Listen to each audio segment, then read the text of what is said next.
A continuación escucharemos a Alberto Jiménez. Alberto Jiménez es del Instituto de Investigaciones Fármaco-Bioquímicas y es experto en productos naturales. Yo he preparado una pequeña presentación, más que todo haciendo una reflexión sobre qué son las universidades y a qué se deberían dedicar. He puesto un par de diapositivas sobre nuestros logros más importantes y una reflexión al final. Entonces, las universidades se empezaron a crear en el siglo XIII-XIV en Europa. Y desde entonces ya se daba el término de graduado. En las universidades se enseñaban los maestros. Y el graduado quería decir un paso hacia convertirse en maestro. Hoy en día sabemos que las universidades es el establecimiento educacional dedicado a la enseñanza superior y a la investigación, y que además otorga títulos para el ejercicio profesional. Los nombres otorgados por las universidades han ido cambiando en el tiempo y dependían de la clase de materias que se enseñaban. Por ejemplo, los títulos de maestros estaban fundamentalmente dedicados a lo que son las facultades de artes y gramática, y el título de doctor estaba orientado más bien hacia las facultades de filosofía, de medicina y a las leyes. Por eso es que a los abogados se los llama doctores, a los doctores, doctores. Y hoy en día esos títulos han ido cambiando un poco de contexto, pero fundamentalmente van guardando una jerarquía en el sistema universitario. Es también importante hacer notar que el pensamiento ha ido cambiando y los objetivos de las universidades se han ido recorriendo en la medida en que hemos ido entendiendo mejor nuestra realidad. Por ejemplo, al inicio las universidades era todo cuestión de fe.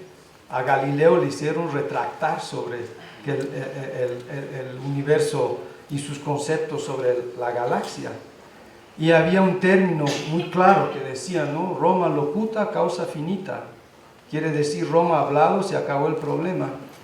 De hecho, inclusive hoy en día el Papa tiene la potestad en algunos casos de tomar decisiones y definir pleitos como entre Argentina y Chile, ¿no? Hace un tiempo atrás, ojalá pudiera ayudar entre Bolivia y Chile también. Luego se ha ido cambiando hacia un antropocentrismo. Se ha empezado a entender cómo somos, cómo estamos conformados. Quizás la mejor manera de expresar durante el Renacimiento ha sido el hombre de Vitruvio de Da Vinci, que da las proporciones exactas de las personas. Luego se ha ido moviendo más bien hacia el dominio de la razón, ¿no? Cogito ergo sum, pienso luego existo, de Descartes. Y se ha ido centrando el conocimiento más en tratar de racionalizar las cosas que vemos.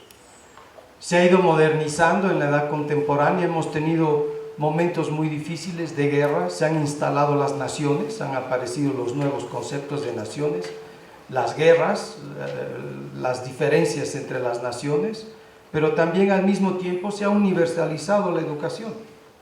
Y ahora la educación primaria, y la educación ahora es obligatoria, digamos, la educación primaria y secundaria. La universidad todavía es una educación que no es obligatoria, es terciaria, es voluntaria, y por lo tanto las personas que estamos en las universidades, nos guste o no, somos una élite. El concepto sobre la ciencia y hacia dónde vamos sigue en discusión. Se ha ido viendo, por ejemplo, que ahora el objetivo de la ciencia todavía está bajo debate. Es el realismo, instrumentalismo.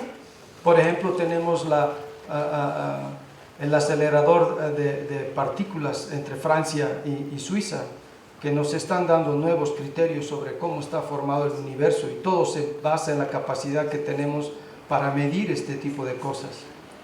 También está en juego el futuro de la ciencia. ¿Cuánto vamos a invertir para aprender más sobre nosotros mismos? el funcionamiento del CERN era aproximadamente, antes de que se cierre en el 2015, era de 80.000 millones de euros para funcionar, no para construirlo. Y hoy en día los modelos de cambio científico siguen basados en qué podemos racionalizar. Estamos viendo que la ciencia y la tecnología ahora tienen que estar asociados a la sociedad directamente. Y hay la biotecnología, por ejemplo, con las células madre, que son capaces de curar aparentemente todas las enfermedades. Y mientras más conozcamos, mejor vamos a entender cómo podemos tener una vida mejor. También estamos en la nanotecnología, haciendo cosas cada vez más pequeñas para el bienestar. Dentro de este contexto, también me gustaría poner el ejemplo de Europa. Europa, ¿por qué? Porque en un espacio muy pequeño hay muchos países de composición étnica muy diferente, con visiones muy diferentes de la vida y de la formación, y que han habido problemas entre ellos mismos para poder estandarizar los títulos. Por ejemplo, yo he conocido gente formada en España que luego iba a Alemania y solo podían ser contratados como barrenderos o porteros, porque sus títulos de doctor de España no servían para nada en Alemania. Entonces, se ha hecho una serie de definiciones importantes y todavía sigue liderizando en esto la Universidad de Bolonia, en Italia, que es la universidad más antigua del sistema universitario. Entonces, se ha definido que el grado es el primer ciclo de la enseñanza, donde hay 8 semestres o 4 cursos académicos de 4 años, se defiende un trabajo final, pero fundamentalmente es la preparación para el ejercicio de actividades de carácter profesional. No se habla de investigación. El posgrado incluye el máster, que es el segundo ciclo de enseñanza, es una formación avanzada, y se inicia en las tareas de investigación. Normalmente, cuando nosotros postulamos a tener proyectos de financiamiento externo, si uno no tiene título de maestría y va a competir con doctores y maestrantes, directamente estamos eliminados porque no se nos considera capaces de llevar adelante la investigación. Esto es porque durante el proceso de formación para obtener el título de licenciatura, nosotros estamos obligados a aprender qué es lo que sabemos, no a cuestionar. Primero se aprende y después en las siguientes etapas se cuestiona. Y el doctorado, que es el tercer ciclo de enseñanza, es un periodo igual de formación y de investigación. Es en el doctorado, en las formaciones académicas, donde empieza de verdad la formación en la investigación y el desarrollo completo de la investigación. Por eso es que, por ejemplo, el programa de fortalecimiento institucional de la Universidad con Suecia se basa en la formación de recursos humanos a nivel de doctor, con la esperanza que luego estos al regresar puedan ser incorporados en nuestra universidad y que mejoremos el nivel de las investigaciones, que lleguen a buen término. Curiosamente, el doctorado todavía no está regulado por ley en Europa. Bolonia ha intentado estandarizar más o menos qué se considera un título universitario en Europa. Se ha definido, por ejemplo, que un crédito son 25 horas y se ha definido un espacio europeo de educación superior que no ha sido fácil. Han habido grandes protestas porque ha tocado varios nervios y varias universidades han tenido que cambiar sus sistemas, porque no solamente es decir, bueno, muy bien, un crédito es 25 horas, pero se ha tenido que adaptar los contenidos de los estudios universitarios en general a las demandas de la sociedad. Se ha definido también así que los estudios de grado tienen que tener 240 créditos. Yo, por ejemplo, fui a hacer, eventualmente se volvió mi maestría en el Japón. Yo fui convencido que habiendo tenido mi título de licenciatura en química, yo iba a hacer mi doctorado en el Japón, directamente. Cuando revisaron el contenido de mis cursos me dijeron, disculpe, usted ni siquiera debería tener el título de licenciado, porque no llega a los créditos. Entonces usted tiene dos opciones, o se regresa ahora mismo, le pagamos el pasaje, o usted intenta entrar a la maestría y le damos 8 meses para que estudie. Ahora es un poco más fácil porque hay una cantidad de créditos que se tienen que acumular, Y por ejemplo, los estudios de maestría van entre 60 y 120 créditos. Por ejemplo, la maestría en ciencias biológicas y biomédicas, que es una de las maestrías más estables dentro del programa universitario en la UNSA, que viene funcionando desde el año 95 y estamos en la versión número 11, quiere decir hace 22 años que funciona la maestría, da 96 créditos dentro de este sistema. O sea que todavía hay algunos lugares como en el Max Planck Institute u otras universidades alemanas donde con esa maestría no vamos a poder ser aceptados porque no llegamos a los 120 créditos. Y como les decía, el programa de doctorado todavía no está definido por ley. Entonces, yo he buscado qué es una definición de investigación. Y va a ser un proceso, ¿no?, que procura obtener información relevante, digna, para entender, verificar, corregir o aplicar el conocimiento. Por eso es que por definición la investigación tiene que empezar después del proceso de formación, porque si no, ¿cómo vamos a cuestionar el conocimiento? ¿Por qué es importante el posgrado entonces? Porque es ahí donde se empieza a hacer la investigación y se empiezan a desarrollar las capacidades y los conocimientos con la misión de solucionar problemas disciplinarios o interdisciplinarios para que el individuo obtenga herramientas básicas que luego van a abrir el camino de la investigación en el área específica de la ciencia y la tecnología. Esto es importante porque a veces en el pregrado nos dicen que la investigación se tiene que hacer desde el pregrado. Y no estamos en contra, nosotros en la universidad hacemos investigación con estudiantes. Cuando hay una premiación o una distinción a una persona dentro de la universidad es porque tiene un equipo detrás, no es porque está solo caminando. Pero es muy importante que los estudiantes entiendan que en el pregrado tienen que incorporarse a un equipo de investigación y no venir con ideas, sino que más bien tratar de entender cómo se maneja ese mundo que está bastante mal entendido en la universidad, en la Mayor de San Andrés, desde mi óptica muy personal.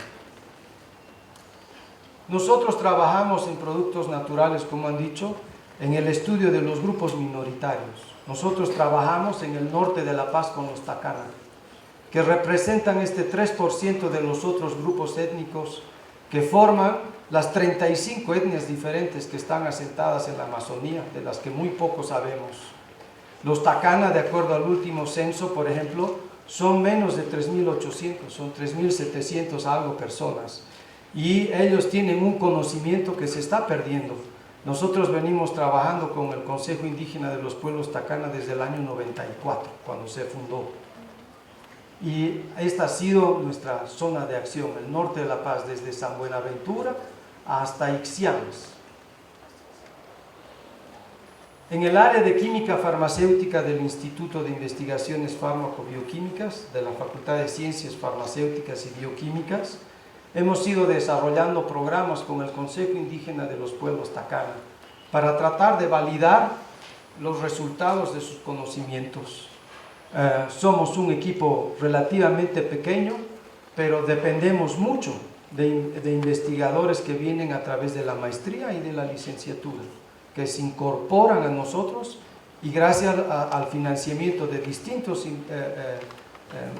benefactores podemos realizar estos trabajos. Quizás la parte más importante, la que a mí me llena de orgullo por lo menos, es el haber logrado que don Rogelio Chucky Crespo, fundador de la comunidad Takana de Santa Rosa de Maravilla, el 1 de octubre del 2010 ha sido nombrado doctor honoris causa por la Universidad Mayor de San Andrés. Es el primer nativo que ha sido reconocido como un profesor universitario sin necesariamente ni siquiera haber cursado el colegio. Pero gracias a sus conocimientos nosotros hemos podido comprobar que la Galipea longiflora, la planta conocida como Evanta, sirve para el tratamiento de la leishmaniasis en base a estudios clínicos hechos en el Hospital de Palos Blancos y sirve para el tratamiento de las parasitosis intestinales en niños en edad escolar para eliminar helmintos y protozoarios. Esta planta es una planta que también usan los Takana, los Mosetene y los Chimane en el norte de La Paz. que curiosamente nosotros la empezamos a estudiar en el año 2000 para descubrir solo que en el 92 ya tenía una patente franco-boliviana, por ejemplo. Entonces, luego como críticas constructivas, con lo cual quisiera terminar, quisiera decir primero que tenemos una falta de políticas institucionales bien definidas sobre la investigación.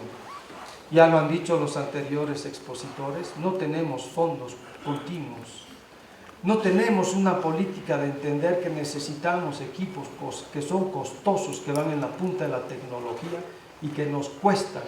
Y creemos que porque ahora recibimos fondos del IDH que son 200.000 bolivianos, que es un montón de dinero a lo que antes era nada, igual 200.000 no sirven de nada para comprar los equipos que necesitamos y poder resolver los problemas. Todavía la investigación en Bolivia depende tremendamente del aporte de países de afuera y no internos. Lo administrativo suele estar por encima de lo académico.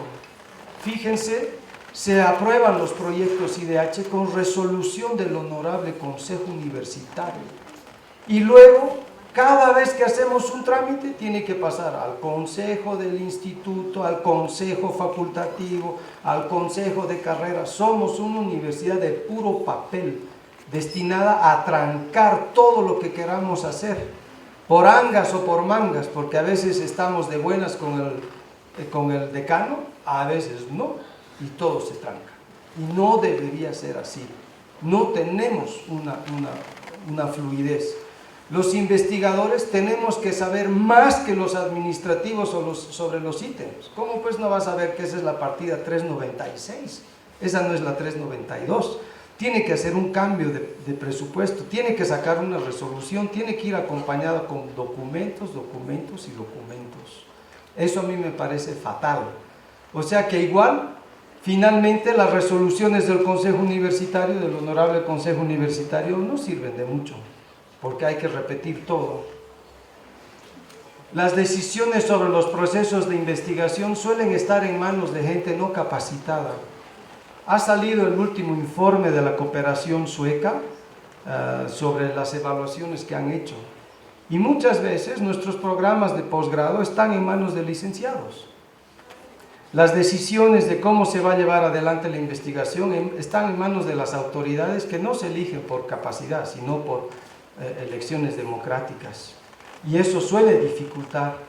No solamente eso, se contrata un investigador, tiene que salir a hacer aprender una técnica afuera. No, señor, él no puede viajar, tiene que estar un año trabajando antes de poder salir. Entonces tenemos todavía muchas trabas que, como también lo han dicho antes, nosotros no las imponemos. Ojalá se pudiese cambiar eso. Y tenemos una asignación muy complicada de los ítems administrativos. Cuando nosotros escribimos el proyecto para Suecia, nos dan 5 temas: viajes de campo, equipamiento, reactivos y otras cosas más. Y luego cuando se traduce eso a nuestro sistema, salen las partidas 100, 200, 300, 400, hasta los 800 hay. Y tenemos que conocerlas. Y entonces luego empieza toda esa trampa de que cambie de hay que hacer cambio de presupuestario, y entramos en ese juego que nos maltrata durísimo. Bien, y último, para terminar, que todo es posible gracias al aporte de varios financiadores, entre los que está presente la Universidad Mayor de San Andrés, porque recibimos sueldos, porque nos permiten desarrollar las investigaciones y porque nos dan acceso a los recursos IDH de manera competitiva. Muchas gracias.